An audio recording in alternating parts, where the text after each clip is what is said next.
نحمده ونصلي ونسلم على رسوله الكريم أما بعد فأعوذ بالله من الشيطان الرجيم بسم الله الرحمن الرحيم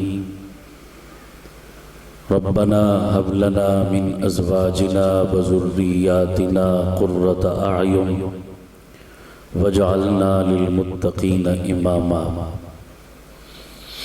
قال النبي صلى الله عليه وسلم أدبوا أولادكم على 3 خصال حب نبيكم وحب أهل بيته وتلاوة القرآن أو كما قال صلى الله تعالى عليه وسلم صدق الله وصدق رسوله النبي الكريم۔ محبت و عقیدت سے درود پاک پڑھ۔ اللہم صلی علی سیدنا و مولانا محمد وعلی آل سیدنا و مولانا محمد و اصحاب سیدنا و مولانا محمد وبارک وسلم ثم صلی علیہ۔ یہ ساؤنڈ والا بھائی جہاں بھی بیٹھے ہیں اس کا ایکو بالکل بند کر دیں، بیس کھول دیں، بالکل سادہ کر دیں، آواز گونج نہ رہے۔ انتہائی لائق تعظیم و تکریم زینت بزم حضرات اکابر علماء کرام، بالخصوص مخدوم و مکرم پیر طریقت حضرت مولانا بشیر احمد کلیار صاحب زیدہ مجدہ، مخدوم و محترم استاد القراء حضرت قاری احمد علی صاحب زیدہ مجدہ، مخدوم و محترم حضرت مولانا معوض صاحب زیدہ مجدہ، دیگر کثیر تعداد میں موجود اسٹیج پر تشریف فرما حضرات علماء کرام، میزبانان گرامی قدر اور میرے محترم و مکرم سامعین اور پردے میں بیٹھ کے سننے والی میری مسلمان ماؤں بہنوں بیٹیوں، آپ حضرات کافی دیر سے تشریف فرما ہیں۔ مجھے آپ کی اور اپنے آپ کی تھکاوٹ کا احساس ہے۔ میں بغیر وقت ضائع کیے آج کی مجلس کی مناسبت سے 2-4 باتیں آپ کی خدمت میں عرض کر کے اجازت چاہوں گا، لیکن آپ سے یہ توقع رکھوں گا کہ آپ جیتے جاگتے ہوئے بازوق بن کر میری بات سنیں گے تو ذوق آپ کا میرا ساتھ دے گا، ایسے نہیں، تھوڑا بیداری کا ثبوت دیں، محبت سے کہیں ذرا سبحان اللہ، تھوڑا اور بلند آواز سے کہہ دیں سبحان اللہ۔ بس یہ دھکے کے ساتھ اب مجھے دوبارہ نہ کہنا پڑے، اگر کوئی میری بات سمجھ آئے، دل کو لگے، تو آپ نے سبحان اللہ کہہ کر اس کی تائید بھی کرنی ہے اور اپنی موجودگی اور بیداری کا احساس بھی دلانا ہے۔ آپ ساتھ دیتے رہیں گے نا انشاءاللہ؟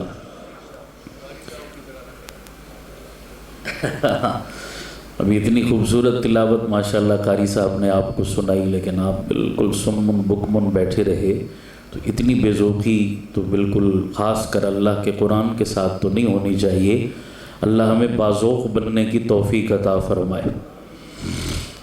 میں سب سے پہلے یہ خوش نصیب بچے جنہوں نے آپ کے اس ادارے میں الحم سے والناس تک اللہ کی لاریب کتاب اپنے سینے میں محفوظ کی، ان بچوں کو، ان کے والدین، ان کے اساتذہ، اہل علاقہ اور اہل مدرسہ، سب کو مبارکباد پیش کرتا ہوں اور دعا گو ہوں کہ پروردگار ان بچوں کی محنت قبول فرمائے، انہیں عالم بعمل بنائے، اونچی آمین کہو، اور ہم سب کے لیے ذریعہ نجات بنائے، اور اس محفل میں موجود ہر فرد کو اپنی اولاد کو قرآن والی یہ دولت دلوانے کی توفیق عطا فرمائے۔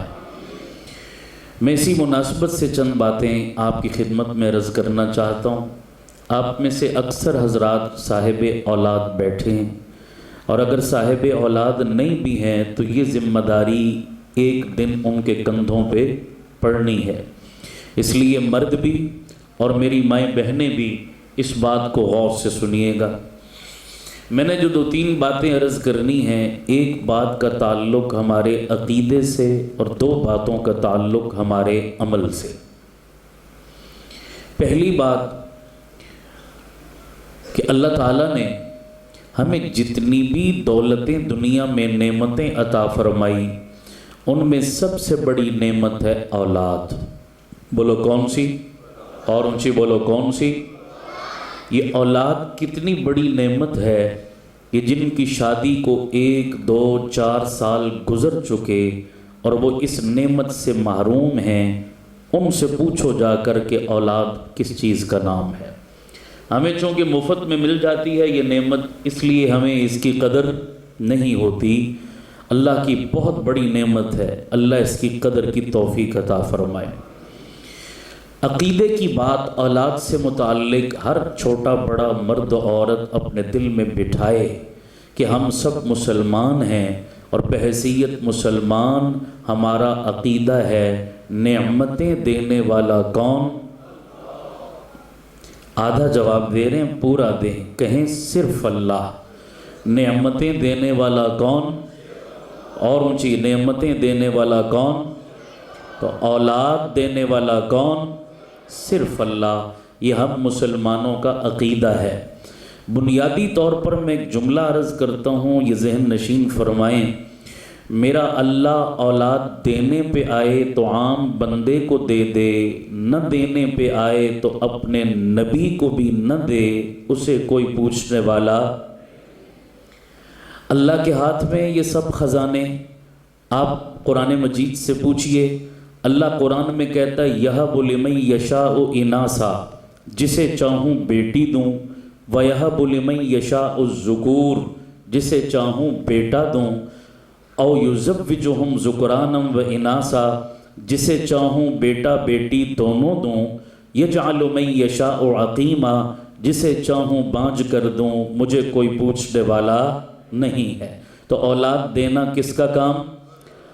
ہم اہل سنت والجماعت کا عقیدہ اور نظریہ ہے ہمارے پیارے آقا صلی اللہ علیہ وسلم کی 11 بیویاں۔ کتنی؟ 11 بیویاں۔ اور آپ سے پوچھتا ہوں، شادی کے بعد انسان کی سب سے بڑی آرزو اور خواہش کیا ہوتی ہے؟ اولاد ہوتی ہے۔ میرے آقا جہاں پیغمبر تھے وہاں بیویوں کے شوہر بھی تھے، حضور کی بیویاں جہاں ہماری مائیں ہیں وہاں پیغمبر کی بیویاں بھی ہیں، تو بحیثیت بیوی اور شوہر ان کے سینے میں بھی اولاد کی کیا تھی؟ بولو بھائی، تمنا اور خواہش تھی۔ حدیث پاک میں آتا ہے، میری مائیں بہنیں توجہ فرمائیں غور سے، حدیث پاک میں آتا ہے اچھا جب بندے کی اپنی اولاد نہ ہونا تو اس کو دوسرے کے بچوں پہ کیا آتا ہے؟ پیار، بھائی کا بچہ، بہن کا بچہ، پڑوسی کا بچہ، تو پھر سے تمنا جاگ اٹھتی ہے۔ آقا صلی اللہ علیہ وسلم تشریف فرما ہیں، اماں عائشہ سامنے تشریف فرما ہیں، پڑوسیوں کا ایک بچہ کھیلتا میرے مصطفیٰ کے گھر آیا، اماں جی نے اس بچے کو اٹھایا، گود میں لیا، پیار کرنے لگی، پڑوسی کا بچہ تھا۔ اچھا دل میں اماں جی کے پھر سے ہوک اور تمنا جاگ اٹھی، اور کہتے ہیں نا جناب، بہت ساری باتیں بندہ اگلے بندے کو منہ کی زبان سے نہیں کہتا لیکن اشاروں کی زبان سے کہہ دیتا ہے۔ یہ اشاروں کی بھی ایک زبان ہوتی ہے، اور کہتے ہیں سمجھدار کے لیے اشارہ کافی ہے۔ پھر میرے پیغمبر سے بڑھ کر کون سمجھدار ہوگا جو اس زبان کو نہ سمجھے؟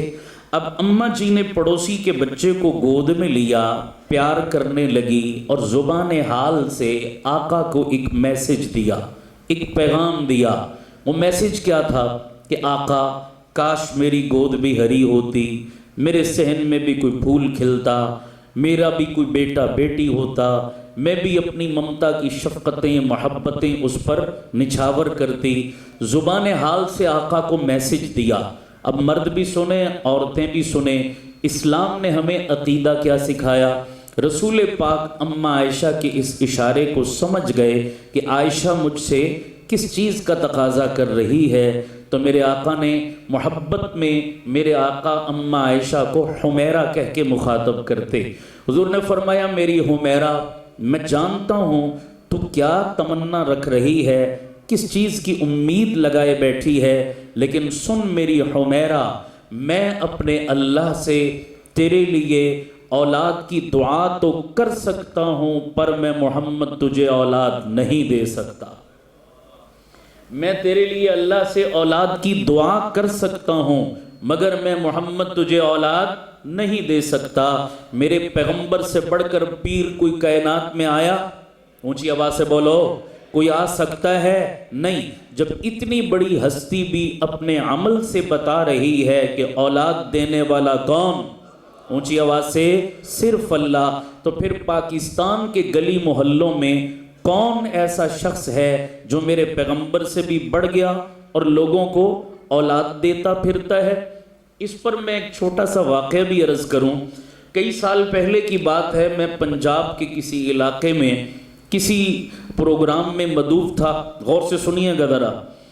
تو میں جب وہاں سے فارغ ہوا تو میرے میزبان مجھے کہنے لگے کہ ہمارے اس علاقے میں ایک بزرگ ہیں، اللہ والے ہیں، ان کی قبر ہے یہاں پر، ہم آپ کو وہاں لے جانا چاہتے ہیں۔ اب میں غلط فہمی بھی دور کر دوں، ہمارا علماء دیوبند کا عقیدہ اور نظریہ ہے اللہ والوں کی قبروں پر جانے کی ہم ممانعت، سارے بولو بھائی، ہم اللہ والوں کے بھی قائل، ان کی قبر کے بھی قائل، قبروں سے ملنے والے فیض کے بھی مخصوص طریقے سے کسب کے کیا ہیں؟ قائل ہیں، اس کے منکر نہیں ہیں بالکل۔ لوگ خامخواہ ہم پر الزام دھر دیتے ہیں، او جی پیرانو نہیں مندے، ولیانو نہیں مندے، بڑا جاہل ہے وہ آدمی جو ہم پر یہ الزام دھرتا ہے۔ سچے اللہ کے ولیوں کے جوتے ہمارے سروں کا تاج ہیں، بولو بے شک۔ سچے اللہ والوں کی قدموں کی خاک ہماری آنکھوں کا سرمہ ہے۔ کون کہتا ہے ہم پیروں کو نہیں مانتے؟ میں خود پیروں سے بیعت ہوں، اللہ والوں سے تعلق رکھتا ہوں۔ یہ جتنے میرے اکابر بیٹھے ہیں سب پیروں بزرگوں کے ماننے والے ہیں۔ بالکل غلط فہمی ہے یہ کہ لوگ کہتے ہیں ہم پیروں کو نہیں مانتے۔ ہاں ایک چیز کی میں وضاحت کر دوں، اسی پیرانو مندے ہیں پر ککڑ چیرانو، ککڑ چیر سمجھ دے ہو؟ یہ جملہ بذات خود ایک پوری تقریر ہے، میرا موضوع نہیں کہ میں اب اس طرف جاؤں، بات میری لمبی ہو جائے گی۔ 2 نمبر ڈرامے باز، شعبدے باز، یہ جبے کبے پہن کر لوگوں کے ایمان اور عقیدے کے ڈاکو، ایسے 2 نمبر اور فراڈیوں کو ہم پیر نہیں مانتے۔ چھوٹی سی بات عرض کر دیں، تفصیل ادھار میں چھوڑتا ہوں، یہ سارے یاد کر لیں۔ 1 نمبر پیر اور 2 نمبر پیر میں فرق کیا ہے؟ موٹی سی علامت یاد کر لو، سچے پیر کی نظر مرید کی جیب پر نہیں، مرید کے دل پر ہوتی ہے، مرید کے مال پر نہیں، مرید کے اعمال پر ہوتی ہے، مرید کی دنیا پر نہیں، مرید کی قبر پر ہوتی ہے۔ سچا پیر وہ ہوتا ہے جس کو دیکھ کر کون یاد آئے؟ اونچی آواز سے بولو بھائی، اللہ یاد آئے۔ سچے پیر کی صحبت میں بیٹھ کر جس کا ایمان تازہ ہو، روح کو سرشاری ملے، حضور کی سنت کا قرب ملے، آخرت کی فکر پیدا ہو جائے، وہ سچا اللہ والا ہے یا نہیں ہے؟ بھئی وہ کیسا پیر ہے جس کے چہرے پر داڑھی کا نام و نشان نہیں، جو نماز کے قریب نہیں جاتا، 5 کلو لوہا ہاتھوں میں، 7.5 کلو گلے اور پیروں میں، ادھے کپڑے لتھے تھے ادھا پہنچیا، پورے لتھے تھے پورے کپڑے اترے تو پورا پہنچا۔ اللہ جانے اب پہنچا کہاں ہے جناب، یہ اللہ ہی جانتا ہے۔ چہرے پہ لعنت برس رہی ہوتی ہے، 6 مہینے غسل نہیں کرتے، لمبی لمبی لٹیں رکھ لیں اور یہ لمبے چوڑے لوہے کے کڑے پہن لیں۔ ایسا بندہ پیر ہے یا شیطان ہے؟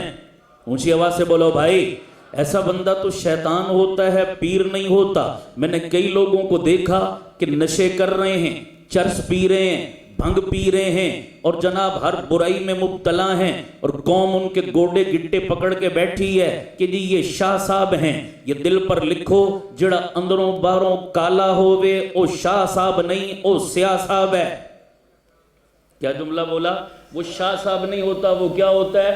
وہ سیاہ صاحب ہوتا ہے جناب۔ کہتے ہیں جی یہ علی کے ملنگ ہیں، میں نے کہا یہ علی کے ملنگ نہیں ہیں، یہ خرچے سے تنگ ہیں۔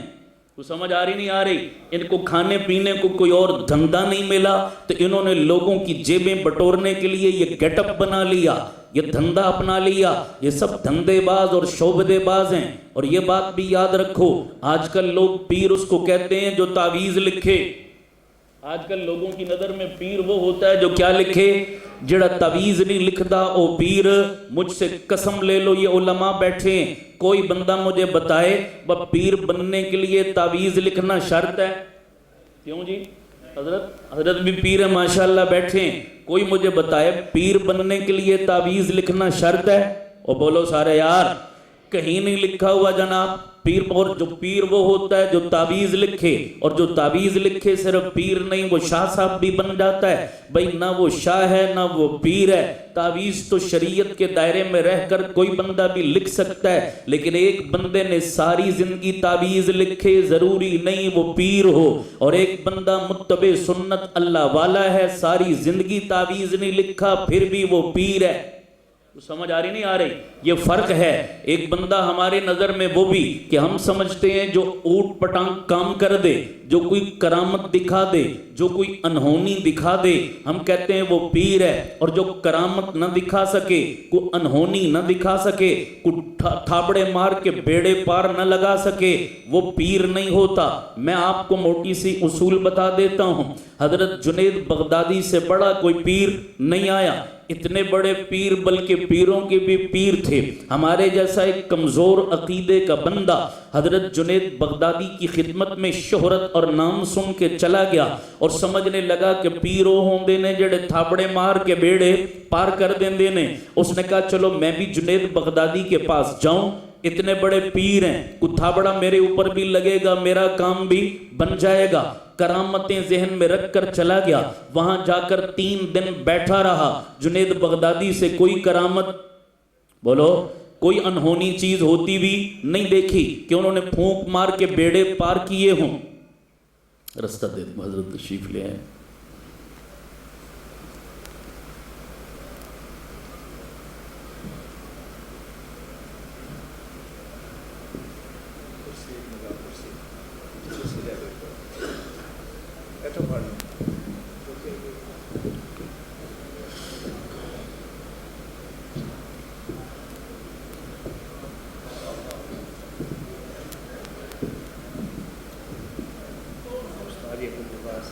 جی جی جی جی جی میں جانتا ہوں۔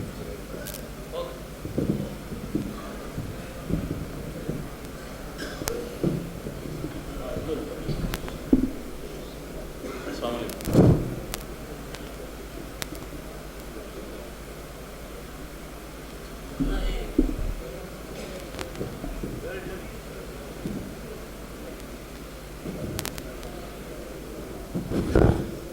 سارے سائڈ بیٹھ سے تشریف رکھیں، بیٹھ۔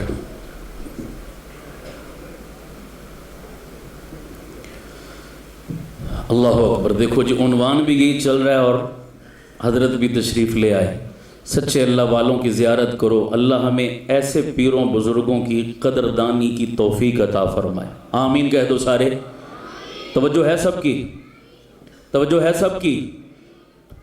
یہ مت الزام دو کہ ہم پیروں کو نہیں مانتے۔ یہ دیکھو ہمارے تو اسٹیج کی زینت ہی کون ہے؟ پیر ہیں، اللہ والے ہیں۔ ہماری تو وہ محفل ہی ادھوری رہتی ہے جو پیروں کے بغیر ہو۔ یہ قدم رنجا فرماتے ہیں تو محفل کو بھی 4 چاند لگ جاتے ہیں۔ میں 2 نمبر پیروں کی بات کر رہا ہوں۔ حضرت جنید بغدادی کے پاس 3 دن تک وہ بندہ بیٹھا رہا، لیکن کس ذہن اور سوچ کے ساتھ؟ جو سوچ آج کے ایک عام مسلمان کی ہے۔ وہ جی پیر وہ ہیں جو تھاپڑے مار کے بیڑا پار کر دیں، جو پھونک مار کے آگ لگا دیں۔ میں نے تو 3 دن لگائے، کوئی جنید بغدادی سے کرامت نہیں دیکھی۔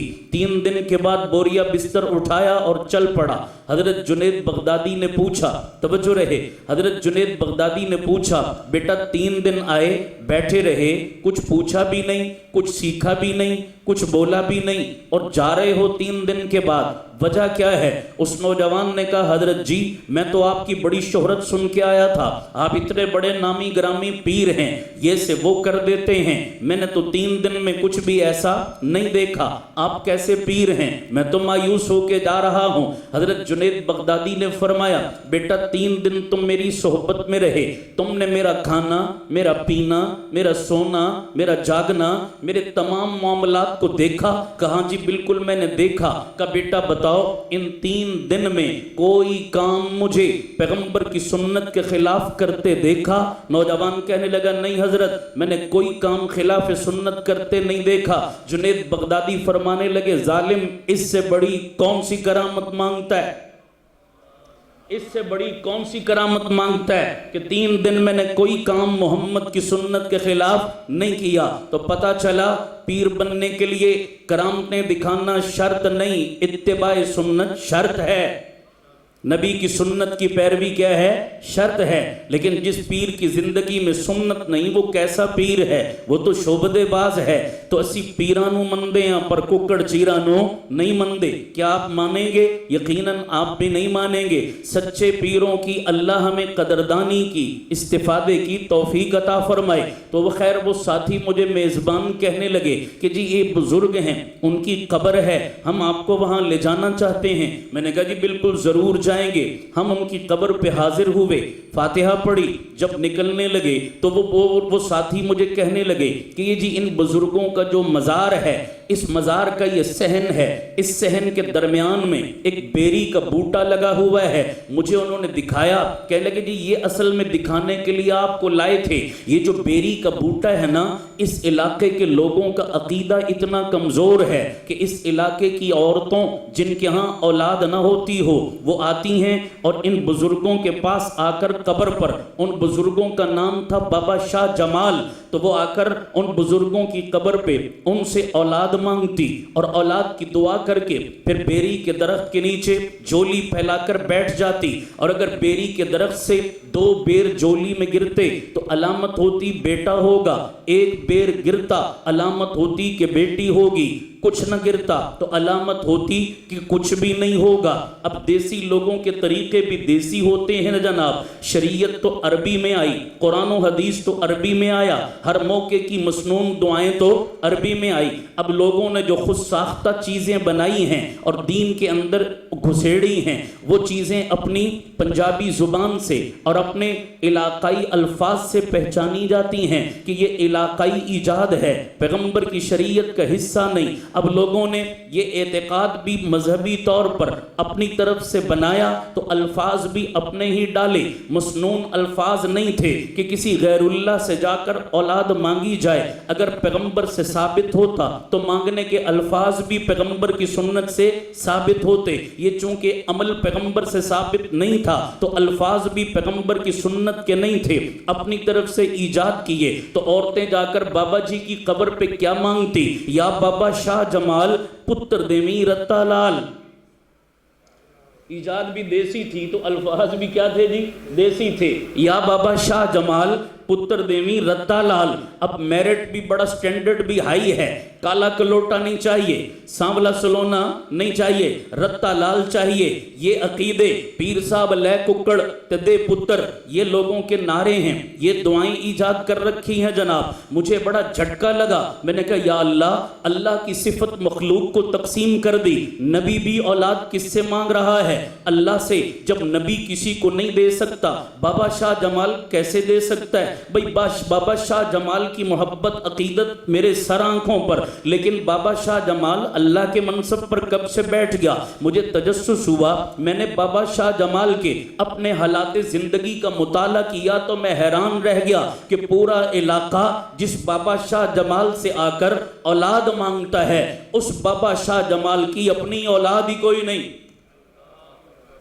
ان بابا جی کی اپنی اولاد ہی کوئی نہیں، اور لوگ آ کر ان سے اولاد مانگتے ہیں۔ ساڑی پنجابی چ ایک مثال ہے، آکھ دینے جی رب رسے تے مت خسے۔ اللہ جب کسی سے ناراض ہوتا ہے نا، اس سے کار کوٹھی بنگلہ واپس نہیں لیتا، کیا لے لیتا ہے؟ بولو بھائی، عقل واپس لے لیتا ہے۔ موٹی سی بات سمجھ نہیں آ رہی، میری اپنی ناک بہہ رہی ہو، میں خود کھانسی کر رہا ہوں، میں ریشے کا مریض ہوں، اور آپ کو میں کھانسی کی دوا بیچوں، کھانسی کے نسخے کے فضائل بیان کروں کہ میرے پاس ایک نسخہ ہے، ریشے کو جڑ سے ختم کرتا ہے، کمال کا نسخہ ہے۔ آپ کہیں گے بابا ہمارے ماتھے پہ بے وقوف تو نہیں لکھا، تم کس کو بے وقوف بنا رہے ہو؟ تمہارے نسخے میں اتنی جان ہوتی تو تمہاری اپنی ناک سمجھ آ رہی ہے نہیں آ رہی؟ تمہاری اپنی ناک نہ بہ رہی ہوتی، پہلے اپنا علاج کر لو پھر ہمیں نسخہ بیچنا۔ بابا کو دوسروں کو اولاد دے سکتا ہے، اس کا اپنا صحن خالی نہ ہوتا، اپنی گود بانجھ نہ ہوتی، پتہ چلا اولاد دینے والا کون؟ صرف اللہ۔ سارے کہو کون؟ لہذا سب کو اولاد جیسی نعمت بھی کس سے مانگنی چاہیے؟ یہ پہلی بات تھی جس کا تعلق عقیدے سے ہے، یہ میں نے ضمناً عرض کی، میرا موضوع نہیں ہے۔ اگلی بات غور سے سنیے گا، اللہ اولاد جیسی نعمت دے دے، وہ بیٹا دے یا بیٹی دے، پھر دوسرے نمبر پر اس کی قدر کرو۔ بولو کیا کرو؟ سارے بولو کیا کرو؟ اب غور سے سنیے گا یہ میری باتیں، اولاد کی قدر کیا ہے اور اولاد کی ناقدری کیا ہے۔ ایک قدر اولاد کی، میں دونوں پہلو رکھوں گا، فیصلہ آپ سے کرواؤں گا۔ اللہ اولاد کی نعمت دے، اس کی قدر کرو۔ اب قدر کا کیا مطلب؟ مثال کے طور پر اللہ نے آپ کو بیٹا یا بیٹی دیا، آپ اپنے بچے کو بہت مہنگے کپڑے پہنائیں، برینڈڈ قسم کے جوتے پہنائیں، اس کو پیزا برگر اور شوارما کھلائیں، اس کو او لیول اے لیول کروائیں، اس کو انگلش میڈیم سکول میں داخل کروائیں، اس کو ہر ویکینڈ پہ کسی مہنگے پارک میں گھمانے لے جائیں، اس کو جب بڑا ہو جائے تو اچھا سا بزنس کاروبار اور نوکری کروائیں، پھر کسی بڑے اونچے خاندان میں اس کی شادی کروائیں۔ یہ سارے کام اگر آپ نے کیے تو بتائیے کیا آپ نے اولاد کی قدر کی؟ اونچی آواز سے اور اونچی آواز سے نہیں۔ دوسرا پہلو کیا ہے؟ دوسرا پہلو یہ ہے، اللہ نے آپ کو اولاد دی، آپ مہنگے نہیں سستے کپڑے لے دو، برینڈڈ جوتے نہیں لوکل جوتے پہنا دو، انگلش میڈیم نہیں اردو میڈیم پڑھوا دو، اس کو برگر پیزا نہیں دال ساگ کھلا دو، اس کو جناب کغان نران نہیں، اس کو سرگودا کے گلی محلے کی سیر کرا دو، سارے کام چل جائیں گے۔ لیکن آپ نے اپنے بچے کو اللہ کا تعارف کروا دیا، نبی کی محبت سکھا دی، اللہ کا قرآن سکھا دیا، مسجد کا رستہ بتا دیا، اللہ کے سامنے سر سجدہ میں رکھنا بتا دیا، حلال و حرام کا فرق سکھا دیا، نیکی اور بدی کی تمیز سکھا دی، جھوٹ اور سچ کا فرق بتا دیا، دنیا میں آنے کا مقصد بتا دیا، تو بتائیے آپ نے اولاد جیسی نعمت کی قدر کی یا نہیں کی؟ اونچی آواز سے بولیے بھائی۔ اب تصویر کے دونوں پہلو میں نے آپ کے سامنے رکھ دیے۔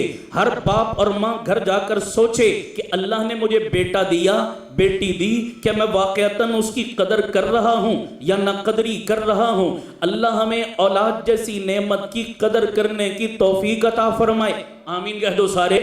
صرف انگریزی پڑھانا تو قدر نہیں ہوتا میرے پیارو، میں انگریزی کا انکار نہیں کر رہا، میں اسکول کی تعلیم کی نفی نہیں کر رہا، لیکن میں کہتا ہوں اسکول بعد میں ہے، مدرسہ پہلے ہے، دنیا بعد میں ہے، دین پہلے ہے، اے بی سی بعد میں ہے، الف اللہ بے بسم اللہ پہلے ہے۔ کیوں؟ اس لیے کہ بچہ پیدا ہوتا ہے تو پہلے کان میں کیا دی جاتی ہے؟ سارے بولو بھائی، اذان دی جاتی ہے۔ یہ اللہ اذان دلوا کر کیا بتانا چاہتے ہیں کہ سب سے پہلے تمہیں یاد رہے کہ تم کون ہو؟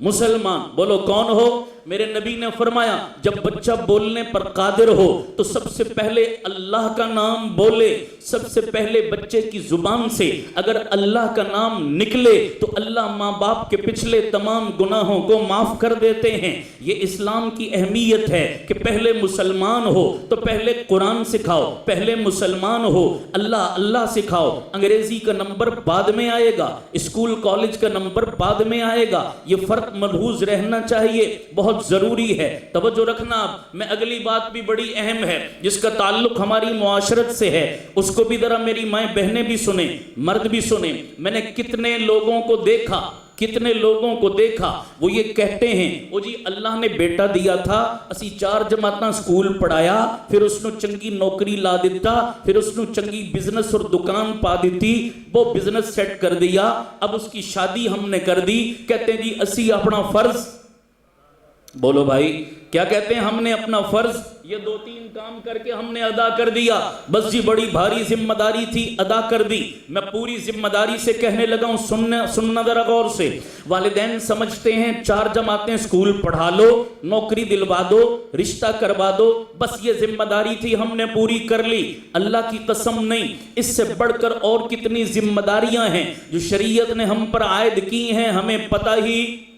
اولاد سے متعلق کیا ذمہ داری ہے ماں باپ کی پتہ ہی نہیں ہے، ادا کرنا تو دور کی بات ہے۔ اب میں سب کا وقت نہیں کہ میں سب ذمہ داریوں کا ذکر کروں، میں 2 بنیادی باتوں کا ذکر کروں گا آج کی محفل کی مناسبت سے۔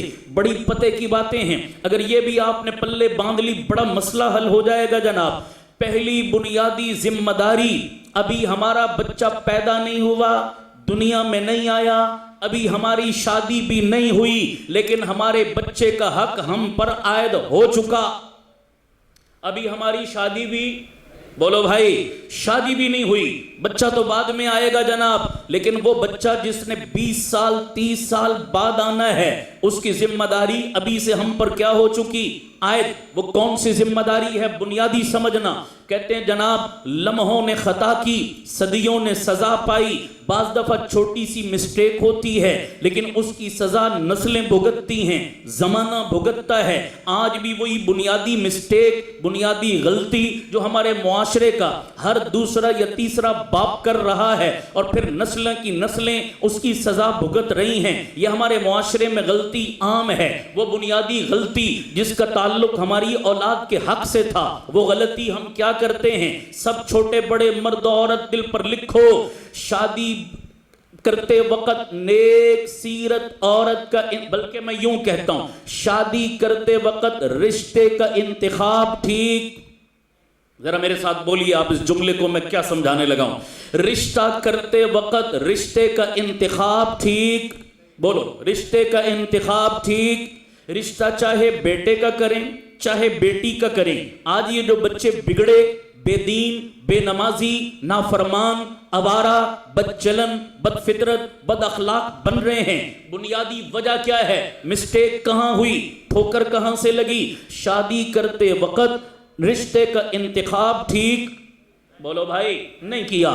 غور سے سننا میں کیا سمجھانے لگا ہوں، اس کو یہ مسئلہ سمجھ آ گیا، بڑے مسئلے حل کر دے گا یہ انشاءاللہ۔ رشتے کا انتخاب ٹھیک نہیں کرتے، یہ تو بات میں نے آگے عرض کرنی ہے، اس کے ساتھ جڑی بھی ایک اور بات بھی بڑی ضروری ہے، وہ بھی میں ساتھ جوڑ دیتا ہوں تاکہ دونوں باتیں اچھی طرح سمجھ میں آ جائیں۔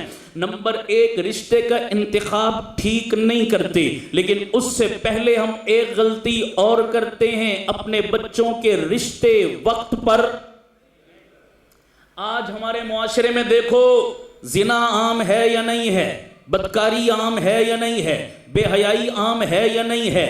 اللہ کی قسم میں بڑے درد دل سے کہہ رہا ہوں اور بڑے کھلے لفظوں میں کہہ رہا ہوں، سنو یہ حقیقت ہے، معاشرے کی تلخ حقیقت، اس کو سمجھو، اللہ یہ سمجھنے کی توفیق دے۔ آج ہمارا معاشرہ بدکار معاشرہ بنتا جا رہا ہے، زانی معاشرہ بنتا جا رہا ہے، اس کے جہاں اور اسباب ہیں، ایک بڑا سبب اپنے بچوں کے رشتے وقت پر، بولو بولو رشتے وقت پر۔ کیوں میں یہ کہہ رہا ہوں؟ میں اکثر جگہوں پر زور دے کے کہتا ہوں بچے اور بچیاں 30 سال 35 سال 40 سال ہو گئے، بالوں میں سفیدی آنی شروع ہو گئی، ابھی تک شادی اور نکاح کا کوئی پروگرام۔ اب سننا ذرا غور سے، بے دینوں کو چھوڑو، بے دینوں کو چھوڑو، دیندار نمازی حاجی بندے، میں سب کی بات نہیں کر رہا لیکن عموماً دینداروں کا بھی یہی حال ہے کہ اپنے بچوں کی شادیاں لیٹ کی ہوئی ہیں، وقت پر نہیں کرتے۔ میں نے اکثر دیندار لوگوں سے پوچھا، میں نے کہا بابا تیرا بیٹا بیٹی 35-40 سال کا ہو گیا، ابھی تک تو نے اس کا نکاح نہیں کیا، رشتہ نہیں کیا، شادی نہیں کی، کیوں نہیں کی؟ وجہ، رکاوٹ کیا ہے؟ تو تقریباً تمام کا ایک جواب ہوتا ہے، کیا؟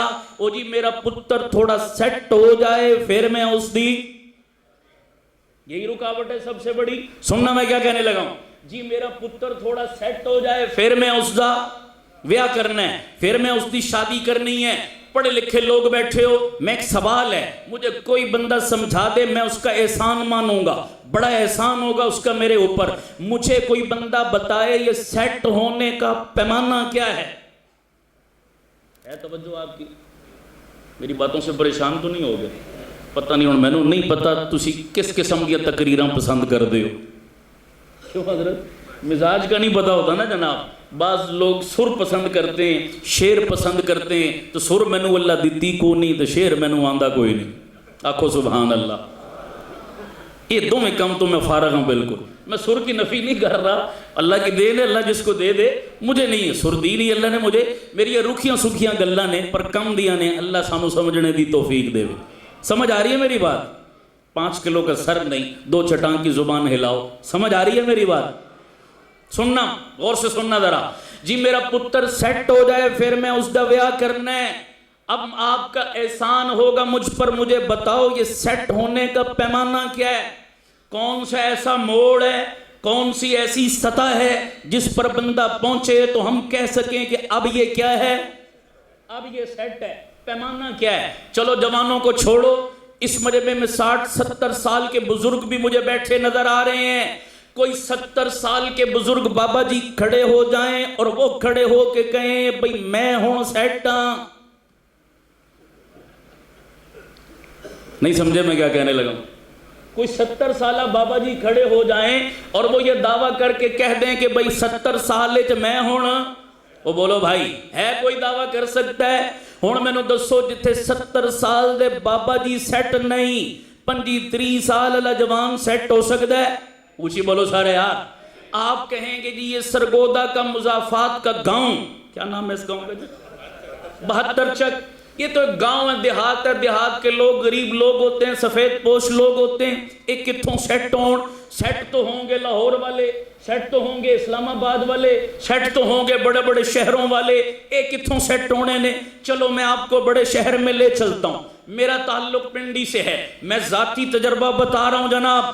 پنڈی میں بھی بڑی سوسائٹیاں شمار ہوتی ہیں جی. بحریہ ٹاؤن ہے, یہ DHA ہے, یہاں تو بڑے بڑے لوگ رہتے ہیں. ہاں عقل یہ کہتی ہے کہ وہاں رہنے والے, بولو نا, یقین کریں میں نے ایک دفعہ بحریہ میں رہنے والے ایک بندے سے غلطی سے پوچھ لیا بابا جی تسی سیٹ ہو؟ غلطی سے پوچھ بیٹھا. اس نے اپنے اتنے رونے روئے, اتنے دکھڑے سنائے, یقین کرو میرا دل کیا کہ جو کچھ میری جیب میں ہے میں نکال کے اس بحریہ والے کے حوالے کر دوں. مجھے اپنا آپ بڑا اچھا لگنے لگا کہ یہ بحریہ والا اتنا پریشان. او بابا بحریہ والوں کو چھوڑو, یہ تو پاکستان ہے. چلو آپ کہیں گے جی پاکستان میں تو رولے ہی رولے, یہاں کون سیٹ ہے؟ باہر بندہ جا کے سیٹ ہوتا ہے. چلو باہر لے جائیں, دبئی والے سے پوچھو تم سیٹ ہیں؟ او بولو یار, ہون تے دبئی والے نو بھی ریورس لگ گیا. ہون تے دبئی والے نو بھی کی لگیا, ریورس لگیا. وہ میرے ہستے کوئی مکان لبو پاکستان, کوئی پلاٹ لبو, میں واپسی کرنی ہے جناب. بھینچ کیا کہتے ہیں پنجابی میں, بھینچ ہیں کہ وہ کیڑی مخلوق بوڑ تلے, میں نام نہیں لیندہ, ناراض نہ ہو جائیں آپ جناب. موڑ توڑ کے پھر اتھے ہی آگے جی سیٹ نہیں ہیں, حالات بڑے خراب ہیں. چلو جی انگلینڈ والے سے پوچھو. میں نے کئی انگلینڈ میں رہنے والے پاکستانیوں سے پوچھا, میں نے کہا بھئی تسی تو پاؤنڈنج کھیڑ دے ہو, تسی تو سیٹ ہو. وہ کہنے لگا نا نا نا نا جناب کچھ نہ پوچھو, جو کماتے ہیں ٹیکسوں میں نکل جاتا ہے, کوئی پتہ نہیں جا کدھر رہا ہے. اسی تے بچیاں دے کپڑے بھی منگانے ہون تے پاکستان فون کر دے ہاں بھئی پتر دے 2 سوٹ لے کے درزی کو سلا کے لے آئے ہو. شاپنگ بھی ہم پاکستان میں کرتے ہیں, انگلینڈ میں. حقیقت بتا رہا ہوں, انگلینڈ یہ کہتے ہیں ہم وہاں کپڑے بھی خریدنے کی طاقت. پاکستان والے تسی سیٹ ہو بڑے, وہاں تو مہنگائی مار گئی. ہن دسو مینوں سرگودا والےو جتھے انگلینڈ والا سیٹ نہیں, دبئی والا سیٹ نہیں, بحریہ DHA والا سیٹ نہیں, 72 چیک والا سیٹ ہو جائے گا؟ اونچی بولو نا سارے. چلو چھوڑو, میں مقدی مقامہ, توجہ رکھنا, میں مقدی مقامہ جناب. پاکستان کی عمر کتنے سال ہو گئی؟ 78 سال. کتنے سال؟ بولو بھائی کتنے سال؟ پاکستان 78 سال کا بابا ہو گیا سیٹ. بولو سارے. ہر آنے والا دن اب سیٹ ہو رہا ہے, سیٹ نہیں ہو رہا. وہ 78 سالن پاکستان سیٹ نہیں ہویا, اے جوان کتھوں سیٹ ہوئے گا جناب؟ اللہ کی قسم سنو میں کیا کہنے لگا ہوں, اس دھرتی میں دنیا پر کوئی بندہ سیٹ, بولو بولو کوئی بندہ سیٹ. کیسی الٹی پٹی پڑھائی شیطان نے جناب. باقی دنیا کے کسی معاملے میں نہیں کہتے کہ پہلے سیٹ ہو پھر کم کرنا ہے. جب نکاح کی باری آئی شیطان کہتا ہے پہلے سیٹ ہو پھر نکاح کرنا ہے. سمجھ آ رہی نہیں آ رہی؟ اب مجھے اجازت دیں میں اس موضوع کو تھوڑا سا اور کھول دوں. بولو یار, وہ جوانوں تسی تو بولو, میں تھوڑے مطلب دی گل کر رہے ہیں یار. تھوڑی وکالت کر رہے ہیں، تسی تو بولو میرے نال. سنو میں کیا کہنے لگا ہوں، بہت پتہ کی بات ہے. یہ دکھتی رگ ہے جس پر میں ہاتھ رکھ رہا ہوں، یہ المیہ ہے معاشرے کا. یہ ایک میسج بھی آپ لے گئے، سمجھوں گا ہم سب کا آنا کھاتے لگ گیا. سنیے میں موضوع کو تھوڑا سا اور کھولنے لگا ہوں. توجہ. اللہ نے یہ جسم بنایا، اس جسم کے ساتھ اللہ نے دو قسم کی بھوک لگائی ہے. ایک بھوک کو پیٹ کی بھوک کہتے ہیں، دوسری بھوک کو شہوت کی بھوک کہتے ہیں. دونوں جسم کی ضرورت، دونوں جسم کی کیا ہے. لیکن سنیے، یہ جو پیٹ کی بھوک ہے یہ مٹتی ہے کھانے سے، اور شہوت کی بھوک ہے یہ مٹتی ہے نکاح سے. پیٹ کی بھوک کس سے مٹتی ہے؟ کھانے سے، حلال کھانا. اور شہوت کی بھوک مٹتی ہے حلال ذریعہ یعنی نکاح سے. یہ دونوں ذریعے اب بھوکیں دونوں ہیں. بولو بھوکیں دونوں ہیں. پیٹ کی بھوک آئی، ہم نے فوراً مٹائی یا سیٹ ہونے کا انتظار کیا؟ کوئی بندہ مینوں دسو حضرت، کوئی بندہ مینوں دسو جڑا آکھے یار مینوں بھوک تے لگی ہے بڑی، روٹی کھانی ہے، پر پہلے تھوڑا سیٹ ہوواں نا پھر میں روٹی کھا لواں گا. انہوں آگو بابا سیٹ ہوندیاں ہوندیاں تیرا کم ہو جانا ہے. اب اصول کیا ہے؟ توجہ کرنا. اصول یہ ہے کہ بابا پہلے روٹی کھا پھر تو آپ سیٹ ہو جائے گا.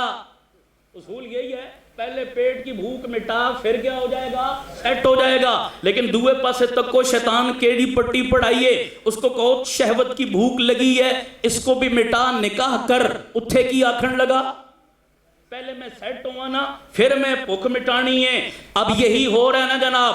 اس بھوک کو سیٹ ہونے کے چکر میں اس بھوک کو تم نے ڈیلے کیا تو نتیجہ بدکاری کی شکل میں نکلا نہیں نکلا؟ سنو، جتنے لوگ چوری کرتے ہیں، پروفیشنل چور چھوڑ کر، پروفیشنل قسم کے چور چھوڑ کر جتنے لوگ چوری کرتے ہیں، کسی چور کو پکڑو اور اس سے پوچھو کہ بابا تو چوری کیوں کرتا ہے، اللہ کی قسم وہ کہے گا یار میں شوق نال چوری نہیں کردا، میرا دل نہیں کردا چوری کرن نو، پر میں مجبور ہاں، اے پیٹ دی بھوک میں نو مجبور کر دیئے. یہی کہے گا نہیں کہے گا؟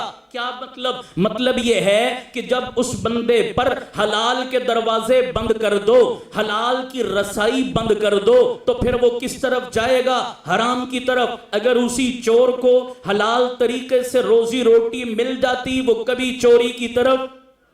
یہ اصول ہے نا بابا. شوق سے تو کچھ چوری نہیں کر رہا. بالکل اسی طرح اگر ایک بندے کی شہوت کی بھوک حلال طریقے سے مٹ جائے، ختم ہو جائے، بتاؤ وہ غلط جگہ منہ مارے گا؟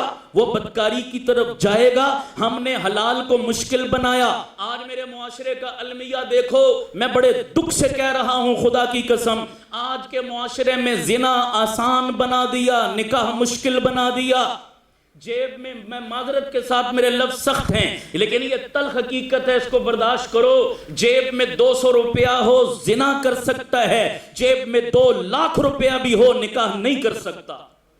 ایسا ہے یا نہیں ہے؟ تم نے حلال کے دروازے بند کیے، تم نے حلال کو مشکل بنایا، تو میرے قوم کے نوجوان بچے اور بچیاں آج حرام کاری کی طرف گئے نہیں گئے. تو سنو، سیٹ ہونے کے چکر میں تم نے اپنے بچوں کو نکاح نہیں کروایا. جتنا ان کو لمبا عرصہ دیا، اس عرصے میں اولاد جتنی برائیاں کرتی ہے سب کا گناہ ماں باپ کے کھاتے میں لکھا جاتا ہے. ماں باپ اس کے مجرم میں جی پتر سیٹ ہو جائے. اور اگلی بات سنو میں کیا کہنے لگا ہوں، غور سے سننا، یہ بات بڑی اہم ہے. میں علماء کی موجودگی میں ایک عجیب بات کرنے لگا ہوں. سننا، یہ جو پیٹ کی بھوک ہے نا، شہوت کی بھوک پیٹ کی بھوک سے زیادہ خطرناک ہے. توجہ کرنا میرے جملوں پر. پیٹ کی بھوک سے زیادہ خطرناک کون سی بھوک ہے؟ بابا اگر پیٹ کو روٹی نہ بھی ملے نا، بندہ بھوکا بھی ہوئے ہفتے دا 10 دن دا، جتنا مرضی بھوکا ہو، کم از کم وہ ماں کو ماں سمجھتا ہے، وہ بھوکا بہن کو بہن سمجھتا ہے، وہ بھوکا بیٹی کو بیٹی سمجھتا ہے. وہ ڈنگر نہیں بنتا، وہ درندہ نہیں بنتا. لیکن سنو، شہوت کی بھوک اگر پوری نہ ہو، شہوت کی بھوک نہ مٹے تو بندہ انسان سے ڈنگر بن جاتا ہے. پھر اس کی نظر میں ماں ماں نہیں رہتی، بہن بہن نہیں رہتی، بیٹی بیٹی نہیں رہتی. وہ اتنا ڈنگر بن جاتا ہے. معاشرہ یورپ کا تو مثال ہے ہی. میں یورپ کی بات نہیں کرنے لگا، میں 2 مثالیں اپنے معاشرے کی پیش کرنے لگا ہوں، جس کو تم اسلامی معاشرہ کہتے ہو، لیکن تم نے اپنے بچوں کے نکاح لیٹ کیے، شادیاں لیٹ کی، آج کا نوجوان ڈنگر کیسے بنا؟ دو مثالیں میں صرف پیش کروں گا۔ ایک مثال، چند سال پہلے میڈیا اور سوشل میڈیا کی زینت بنی ایک خبر آپ نے بھی سنی ہوگی، جنوبی پنجاب کے علاقے سے پولیس نے ایک بندے کو گرفتار کیا، رنگے ہاتھوں پکڑا قبرستان میں، اور کر کیا رہا تھا وہ بدبخت انسان؟ جب کوئی عورت فوت ہو جاتی، اس کو قبر میں دفن کیا جاتا، اسی رات وہ جاتا، اس عورت کی قبر کھودتا، قبر میں اتر کر مردہ عورت سے زنا کرتا۔ خدا کی قسم ہمت نہیں ہے یہ الفاظ کہنے کی، اس سے آگے لفظ ختم ہو جاتے ہیں۔ کرنے والا بھی مسلمان ہے، کافر نہیں ہے، اور مردہ عورت سے قبر میں کوئی سوچ سکتا ہے؟ سوچ سکتا ہے کوئی؟ اور جب پولیس نے تفتیش کی تو پتا چلا ایک دفعہ نہیں 100 سے زیادہ عورتوں سے یہ کام کر چکا ہے، وہ 100 سے زیادہ عورتیں۔ بتاؤ یہ ڈنگر بنا نہیں بنا؟ اور بولو یار یہ ڈنگر پن ہے یا نہیں ہے؟ یہ درندگی ہے یا نہیں ہے؟ یہ شہوت کی بھوک نے اس کو کہاں تک پہنچایا؟ دوسرا واقعہ میں اپنے مدرسے کا بیان کرنے لگا ہوں، سنایا نہیں؟ میرا اپنا مدرسہ ہے، سینکڑوں بچے بچیاں پڑھتے ہیں۔ ابھی کچھ عرصہ پہلے کی بات، ایک بچی باپ نے داخل کرائی مدرسے میں آ کر، سنو یہ عبرتناک واقعہ۔ باپ نے بچی کو مدرسے میں داخل کروایا، بچی قرآن مجید حفظ کرنے لگی، کئی پارے بچی نے حفظ کر بھی لیے، بہترین پڑھ رہی تھی وہ بچی۔ اچانک اس کا دل مدرسے سے اچاٹ ہو گیا، اس نے پڑھنا چھوڑ دیا۔ روز مدرسے آئے، سارا دن بیٹھی رہے، روتی رہے، کچھ نہ پڑھے، سب پریشان، یا اللہ اتنا اچھا پڑھ رہی تھی یہ بچی، اس کو ہو کیا گیا؟ پوچھیں تو بتائے بھی کسی کو نہ۔ کئی دن ایسے گزر گئے، رو کر اس بچی کا برا حال۔ ایک دن بچی کی معلمہ، ٹیچر اس بچی کو لے کر الگ کمرے میں چلی گئی، تنہائی میں اس کو بٹھا کر پوچھا، بیٹا میں تمہاری معلمہ، تمہاری ماں جیسی ہوں، تمہیں کوئی مسئلہ ہے مجھے بتاؤ، میں تمہارا مسئلہ حل کرتی ہوں، یہ تمہیں کیا ہو گیا؟ تم آتی ہو رو کر چلی جاتی ہو، تم کیوں نہیں پڑھ رہی؟ ہو کیا گیا تمہیں؟ جب اس معلمہ نے بہت اصرار کیا، اس بچی نے بڑے دکھ اور کرب کے ساتھ روتے ہوئے بتایا، اس نے کہا میرا سگا باپ مجھے مدرسے میں چھوڑ کے جاتا ہے، شام کو لے کر جاتا ہے، سارا دن میں مدرسے میں قرآن پڑھتی ہوں، رات گھر جاتی ہوں، میرا سگا باپ رات کو مجھ سے بدکاری کرتا ہے۔ یہ تلخ حقیقت ہے مسلمانوں، میری مائیں بہنیں سن رہی ہیں، میں مجبور ہوں، میں یہ الفاظ میں کہنا نہیں چاہتا تھا، لیکن شاید یہ میرا لفظ کسی کے دل پر لگے اور اس کو سمجھ آئے کہ میں نے یہ مضمون کیوں چھیڑا، یہ میں نے رونا کیوں رویا۔ یہ شہوت کی بھوک ہے، خدا کی قسم۔ سگی بیٹی باپ سے محفوظ نہیں، سگی بہن بھائی سے محفوظ نہیں۔ یہ معاشرے کی ایک نہیں درجنوں مثالیں میں پیش کر سکتا ہوں، تم روزانہ دیکھتے ہو، سنتے ہو سوشل میڈیا پر یہ کیا حالات چل رہے ہیں، اور تم کہتے ہو میرا پتر سیٹ ہو جائے پھر میں اس دا بیاہ کرنا ہے۔ یہ دیکھو ڈنگر بن رہے ہیں، درندے بن رہے ہیں، ماں نہیں رہی، بہن نہیں رہی، بیٹی نہیں رہی۔ اس بنیاد پہ میں نے دعویٰ کیا یہ جو پیٹ کی بھوک ہے، شہوت کی بھوک، اس سے تو کیا وجہ ہے کہ پیٹ کی بھوک مٹانے کی باری آئی، تم نے سیٹ ہونے کا انتظار نہیں کیا، اور وہ جو اس سے زیادہ خطرناک معاملہ تھا اس کے مٹانے کی باری آئی، تم نے کہا جی سیٹ ہو جائے پھر میں بیاہ کرنا ہے۔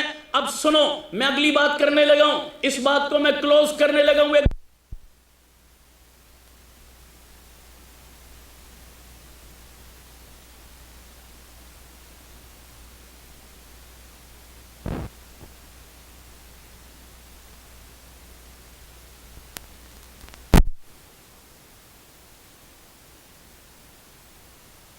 سا موڑ ہے، بندہ مر گیا، جنازہ کندھے پہ اٹھایا، قبرستان لے گئے، 4 بندے قبر میں اترے، 4 اوپر کھڑے ہوئے، میت کو قبر میں اتارا، پھر اوپر جو 4 بندے کھڑے ہوتے ہیں نا وہ نیچے والوں کو ڈائریکشن دیتے، بھائی میت نو تھوڑا سجدے کرو، تھوڑا کھپے کرو، تھوڑا تلے کرو، تے ہون اس دا منہ قبلے والے سائڈ کرو۔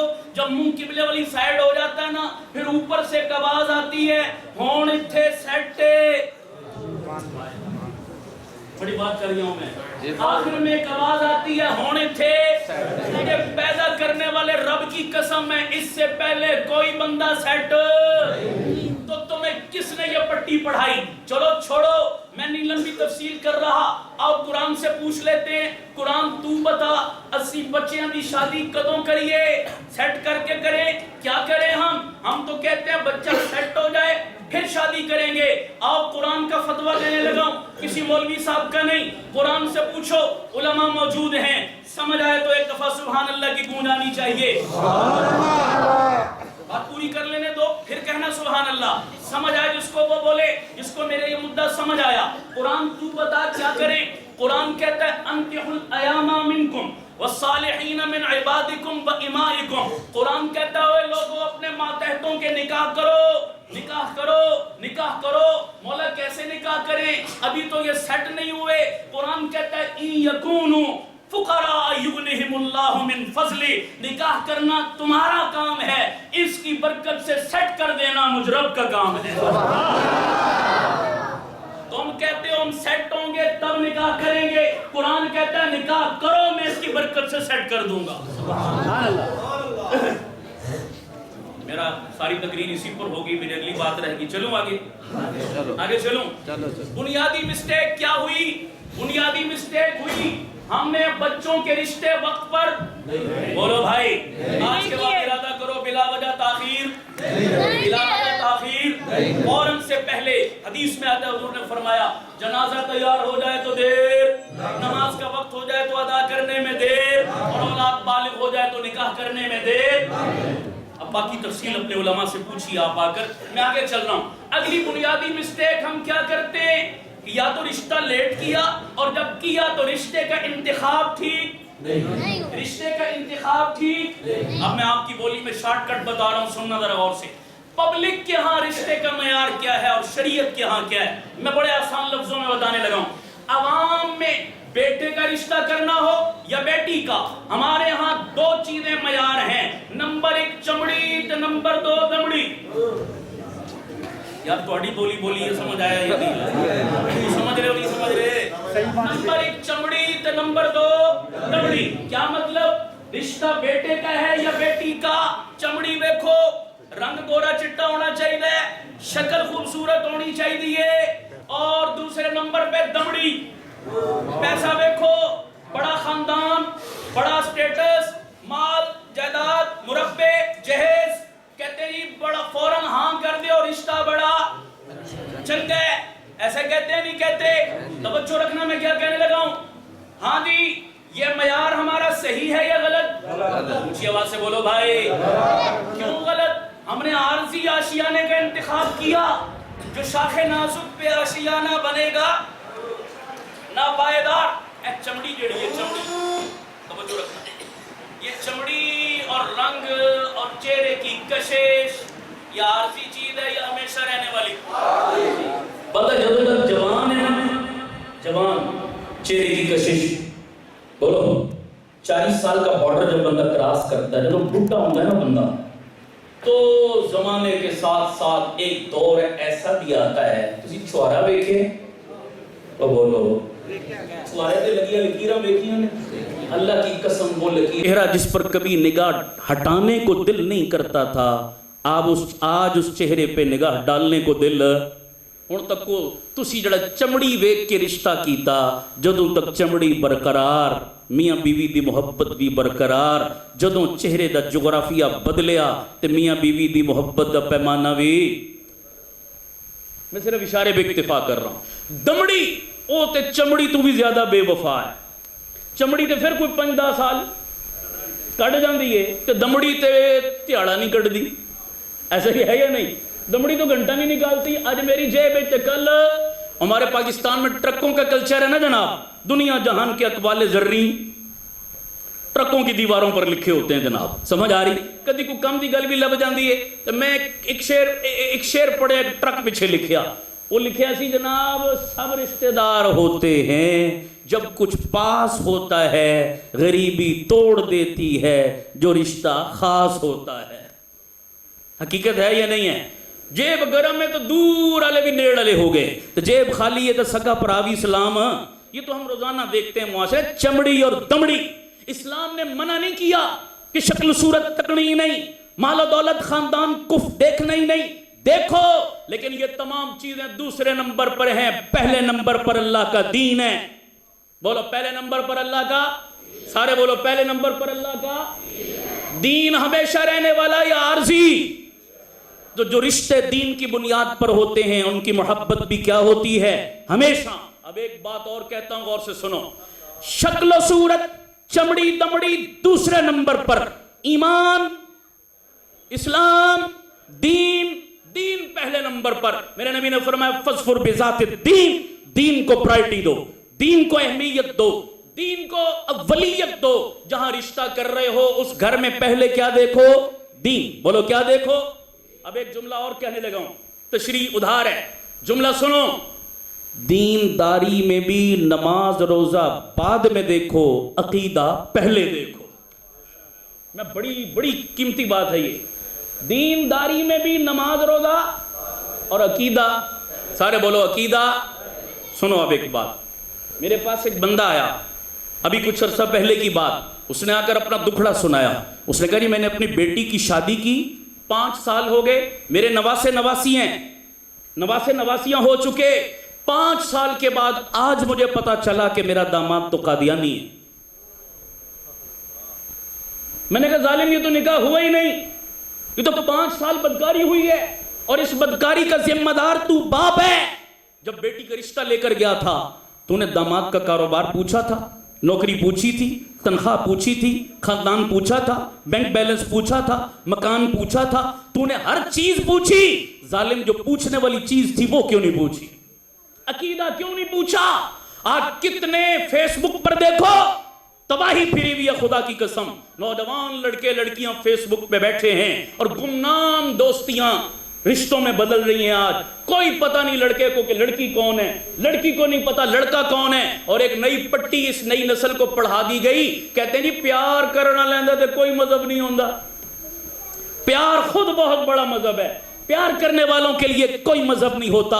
یہ مذہب کی دیواریں ملا لوگوں نے کھڑی کی ہیں جناب۔ ہم پیار کرنے والے ہیں، مسلمان لڑکے، ہندو لڑکیاں، عیسائی لڑکیاں، یہودی لڑکیاں، رشتے ہو رہے نہیں ہو رہے جناب، شادیاں ہو رہی ہیں، میں کوئی شے ہی نہیں ہے۔ اور کتنی گمنام۔ اور نوجوانوں خدا کے لیے میں تمہیں کہتا ہوں، فیس بک کے اس اجنبی لڑکی سے بڑھ کر تمہاری سگی ماں تمہاری کیا ہے؟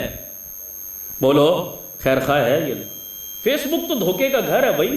ایک نوجوان مجھے ملا، مجھے کہتا ہے میں نے 10 سال ایک لڑکی سے دوستی لگائی رکھی فیس بک پر، ایمان بالغیب لا کر، نہ اس میں نے تکیا تھا نہ میں، جھوٹی تصویریں لگائی ہوتی ہیں نا آگے جناب، تکیا شکیا کسے بھی کوئی نہیں، بس 10 سال دوستی چلی تو 10 سال تو بعد میں نے پتا چلیا بھائی میں جس نے گلبانوں سمجھدا سا ہوتے گلخان نکلے ہے، میں جس نے کڑی سمجھی بیٹھا سا ہوتے جاکت نکلے ہے جناب۔ 10 سال بعد پتا چلا، میں نے کہا شکر ہے تینوں ٹائم نال پتا لگ گیا۔ دھوکہ، فراڈ۔ وہ ماں باپ جو تمہیں اپنا خون جگر پلا کر پالتے ہیں، وہ ماں باپ تمہارے لیے اچھا رشتہ نہیں ڈھونڈ سکتے؟ وہ ماں باپ آج تمہارے لیے برے ہو گئے اور وہ فیس بک کی عورت تمہارے لیے اچھی ہو گئی ہے؟ میری بیٹیوں خدا کے لیے اپنے ماں باپ کو جوانی میں آ کر دکھ نہ دیا کرو، ستایا نہ کرو، اپنے ماں باپ کے ساتھ چلا کرو۔ ہاں ماں باپ کو بھی چاہیے کہ اولاد کی چوائس کا، بولو بھائی، اپنی مرضی ان پر خواہ مخواہ مسلط، دونوں جانب ایک دوسرے کی رعایت رکھیں، مسلط نہ ہوں، لیکن خیال تو کرو یار ایک دوسرے کا۔ یہ عقیدہ نہیں پوچھا اور غیر مسلموں سے آج رشتے کیے جا رہے ہیں، اس لیے نماز روزہ بعد میں اور عقیدہ، سارے بولو بھائی۔ رشتے کا انتخاب ٹھیک ہو تو کیا ہوتا ہے؟ سنو، میں نے جس کے لیے سارا مضمون باندھا میں بات سمیٹ رہا ہوں، سنو غور سے۔ بچے کا سب سے پہلا مدرسہ، سب سے پہلی درسگاہ، سب سے پہلا انسٹیٹیوٹ جہاں بچہ سیکھنا شروع کرتا ہے وہ کون سی جگہ ہے؟ اونچی بولو ذرا۔ آج اگر اولاد بگڑی ہے، بری ہے، تو کہاں خرابی ہے؟ وہ ماں کی گود خراب ہے، معذرت کے ساتھ میں سب ماں کی بات نہیں کر رہا، عمومی طور پر وہ پہلا مدرسہ اجڑ چکا، وہ خود ماں دین سے دور ہے، اولاد دین پر کہاں سے آئے؟ عمارت تو ساری بنیاد پہ کھڑی ہوتی ہے اور بنیاد تو ماں باپ کا نام ہے، اور بچے کی تربیت میں 40% کردار باپ کا ہے، 60% کردار ماں کا ہے۔ علماء بیٹھے ہیں، مسئلہ پوچھئے ذرا آ کر، علماء نے فقہ میں مسئلہ لکھا، اگر کسی شخص کو اللہ نے 2 بچے دیے، ایک بیٹا اور ایک بیٹی، لیکن غریب آدمی ہے، دونوں کو تعلیم نہیں دے سکتا، ایک کی تعلیم کا خرچ اٹھا سکتا ہے, برداشت کر سکتا ہے. علماء نے لکھا وہ بیٹے کے بجائے پھر بیٹی کو تعلیم دلوائے. بیٹا رہ بھی گیا تو اتنا نقصان نہیں جتنا بیٹی کا نقصان ہے. کیوں؟ مرد کے سنورنے سے فرد سنورتا ہے, عورت کے سنورنے سے نسلیں سنورتی ہیں. مرد دین پر آ جائے دین گھر کے دروازے تک آتا ہے, عورت دین پر آ جائے تو دین گھر کے اندر داخل ہو جاتا ہے. کچھ سمجھ آ رہی ہے نہیں آ رہی؟ آج وہ عورت دین سے محروم ہے, وہ بچی دین سے محروم ہے, وہ ماں دین سے محروم ہے, وہ گود دین سے محروم ہے.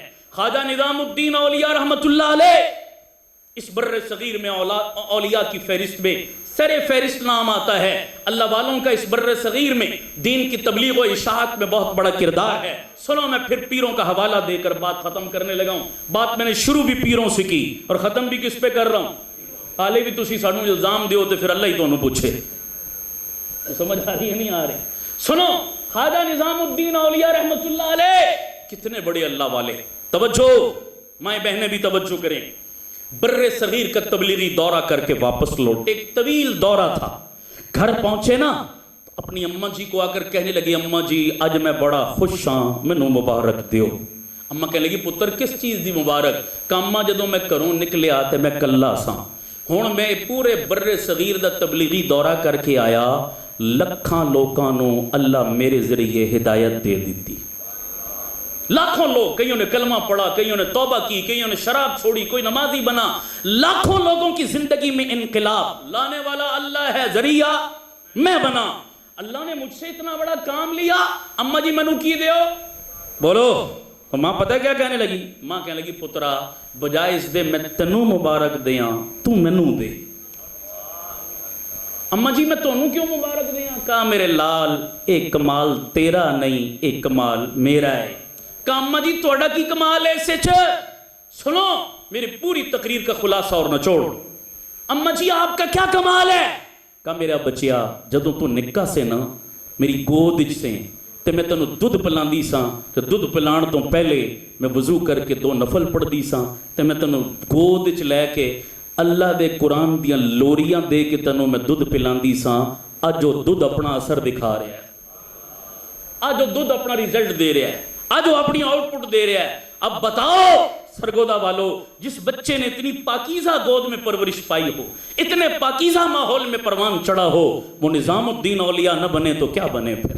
آج کی ماں سر سے دوپٹہ اترا ہوا, کپڑے پہن کر بھی ننگی, اور سامنے سکرینیں چل رہی ہیں موبائل اور ٹی وی کی اور کیبل اور ڈش کی اور گوگل اور انٹرنیٹ کی, اور ننگے اور بےہودہ حیا سوز فلمیں, ڈرامے, گانے. اس گندگی کے ماحول میں بیٹھ کر جو ماں اپنے بچے کو دودھ پلائے گی, پھر اس دودھ کو پی کر وہ بچہ سلطان ایوبی تو نہیں بن سکتا, البتہ سلطان راہی ضرور بنے گا, وہ فلموں کے ایکٹر ضرور بنے گا, وہ کنجر میراثی ضرور بنے گا, وہ عزتوں کا لٹیرا ضرور بنے گا. آج جو ہم معاشرے کا رونا روتے ہیں, معاشرہ برباد ہے, وجہ یہ ہے کہ ماں کی گود برباد ہے, اور ماں کی گود برباد ہے وجہ یہ ہے کہ رشتے کا انتخاب ٹھیک نہیں کیا ہم. تو ذمہ دار کون نکلا؟ بولو کون نکلا؟ اس سارے بگاڑ کا ذمہ دار پیو ہے. اللہ ہمیں اپنی ذمہ داریاں سمجھنے کی توفیق. تے پترا نو خالی برگر کھلانا ہی ساری ذمہ داری, وہ بولو سارے, صرف انگلش کے 4 لفظ رٹوانا ہی ہماری ذمہ داری, صرف کمپیوٹر پہ انگلیاں پھرا دینا ہی ہماری ذمہ داری. وہ پتر انسان بنے گا تو مسجد کے ماحول میں آ کر بنے گا, اس کے اندر اخلاق آئیں گے تو حضور کی غلامی سے آئیں گے. کمپیوٹر چلانے سے کوئی انسان, اچھی انگریزی بولنے سے کوئی اچھا انسان, اگر اچھی انگریزی بولنے سے کوئی اچھا انسان بن سکتا تو ڈونلڈ ٹرمپ دنیا کا سب سے اچھا انسان ہوتا. میرا جملہ سمجھ آیا نہیں آیا؟ لیکن میں دکھ سے کہہ رہا ہوں کہ ڈونلڈ ٹرمپ کو انسان کہتے ہوئے خدا کی قسم مجھے اپنی انسانیت پہ شرم محسوس ہو رہی ہے. مجھے اپنے انسان ہونے پہ شرم ہو رہی ہے کہ میں بھی انسان ہوں اور ڈونلڈ ٹرمپ بھی انسان ہے, نیتن یاہو بھی انسان ہے. اللہ کی قسم یہ انسان نہیں, یہ 2 ٹانگوں والے جانور ہیں, بلکہ شاید جانور بھی اتنے برے, سارے بولو یار, جانور بھی اتنے بد تہذیب, اتنے درندے جانور بھی نہیں ہوتے جتنے یہ 2 ٹانگوں والے درندے ہیں. یہ جانوروں سے بھی بدتر ہیں. انہیں انسان کہنا انسانیت کی توہین ہے. ایک کائنات کے وحشی درندے, دہشت گرد اور کائنات کی بدترین مخلوق ہے. بنی اسرائیل کے فرعون نے شاید اتنا ظلم نہ کیا ہو جتنا ظلم اس دھرتی پر اس دور کے یہ فرعون کر رہے ہیں. ہمیں دہشت گردی کے تانے دیتے ہو. اللہ کی قسم نبی کا کلمہ پڑھنے والا مسلمان امتی کبھی دہشت گرد نہیں ہو سکتا. یہ ہے اصل دہشت گرد جو گوری چمڑی میں چھپے کالے دل اور گوری چمڑی میں چھپے سیاہ کرتوت. ان کو اصل پہچانو. کائنات کے اصل دہشت گرد اور امن کے دشمن یہ لوگ. بولو ہونے چاہیے نہیں ہونے چاہیے. آج کے بعد امریکہ کا نام کبھی آپ نے تنہا نہیں لینا. آج کے بعد جو بھی امریکہ کا تذکرہ کرے گا ساتھ دہشت گرد کا لفظ بول کر تذکرہ کرے گا. بولو امریکہ. سارے بولو امریکہ. اسرائیل. ہمیں مت الزام دو. ہمارے کردار کو تم نے داغدار کیا. ہم پہ تم نے کیچڑ اچھالا اور برا بلا کہا. ہمیں تم برا بلا مت کہو. اپنے گریبانوں میں جھانکو. اللہ ان فرعونوں کو تباہ و برباد فرمائے. اور آپ سے بھی کہتا ہوں, ہاتھ جوڑ کر اپیل کرتا ہوں مسلمانوں, میرا دل, میرا ایمان, میرا وجدان کہتا ہے, میرا موضوع نہیں ہوتا تو میں اس پر بھی گفتگو کرتا, لیکن میرا وجدان کہتا ہے اللہ کی قسم آنے والا دور اسلام کی نشت ثانیہ کا دور ہے, اسلام کے عروج کا دور ہے, اسلام کے دنیا پہ چھا جانے کا دور ہے. اور اس نشت ثانیہ کے اندر پاکستان پوری دنیا میں ایک قائدانہ کردار ادا کرے گا انشاءاللہ. کہو سارے انشاءاللہ, اور اونچی کہہ دو انشاءاللہ. مایوسی نہیں ہونی چاہیے. پوری دنیا کی نظریں پاکستان پر لگی ہیں. وقت نہیں ہے میں اس پر, میں یہ بات جذبات میں نہیں کہہ رہا, محض پاکستان سے محبت اور عقیدت میں نہیں کہہ رہا, میں علی وجہ البصیرت کہہ رہا ہوں. وہ تمام تر آثار اور قرائن اور احادیث کی پیشن گوئیاں اور علامات اور آن گراؤنڈ ریالٹی تمام چیزوں کو چیک کریں تو وہ گواہی دے رہی ہیں چیخ چیخ کر کہ انشاءاللہ آنے والے دور میں پاکستان کا کردار مرکزی کردار ہوگا. امام مہدی کا لشکر اٹھے گا انشاءاللہ یہاں سے. کہہ دو سارے انشاءاللہ. لیکن یہ ٹک ٹاک کے ذریعے نہیں اٹھے گا, فیس بک کے ذریعے نہیں اٹھے گا, یوٹیوبروں کے ذریعے نہیں اٹھے گا. اگر چاہتے ہو کہ اسلام کی نشت ثانیہ میں ہماری آنے والی نسلیں کو کردار ادا کر سکیں, امام مہدی کے لشکر کا حصہ بن سکیں, تو آج وعدہ کر کے جاؤ اپنی نسلوں کا تعلق اللہ کے قرآن سے جوڑیں گے انشاءاللہ, مساجد و مدارس سے جوڑیں گے, علماء سے جوڑیں گے, دین سے جوڑیں گے, اس بے حیائی اور غلاظت سے اپنے آنے والی نسلوں کو محفوظ کریں گے, تو انشاءاللہ دنیا بھی بنے گی, آخرت بھی بنے گی. یار زندہ, ملاقات باقی. وآخر دعوانا ان الحمدللہ رب العالمین.